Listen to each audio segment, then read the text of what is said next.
نحمده ونصلي على رسوله الكريم اما بعد. حضرت مولانا عامر ظفر صاحب ہیں دلی کے. انہوں نے پوچھا ہے کہ ربیع الثانی میں چاند کی صورتحال کیا ہے. جواباً عرض ہے کہ 26 اکتوبر بروز بدھ کو انڈیا میں چاند کو چاہیے 8 ڈگری، برما میں چاند کو چاہیے 8 ڈگری، بنگلہ دیش میں چاند کو چاہیے 7 ڈگری، کراچی میں چاند کو چاہیے 8 ڈگری، پشاور میں چاند کو چاہیے 6 ڈگری اور نیپال میں چاند کو چاہیے 7 ڈگری. چونکہ 26 اکتوبر کو 8 ڈگری اور 7 ڈگری چاند ہے، اس لیے ان جگہوں پر چاند نظر نہیں آئے گا. اگرچہ اس کی عمر 25 گھنٹے 48 منٹ ہو چکی ہے، لیکن چاند ساؤتھ سے گزر رہا ہے، اس لیے 26 اکتوبر کو چاند نظر نہیں آئے گا.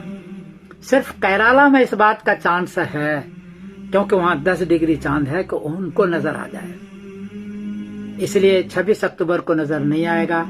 شاید 27 اکتوبر بروز جمعرات کو چاند بہت اونچا ہوگا، واضح ہوگا، اور 28 اکتوبر بروز جمعہ کو ربیع الثانی کی پہلی تاریخ ہوگی. یہ صورتحال ہے انڈیا، پاکستان، بنگلہ دیش اور برما میں.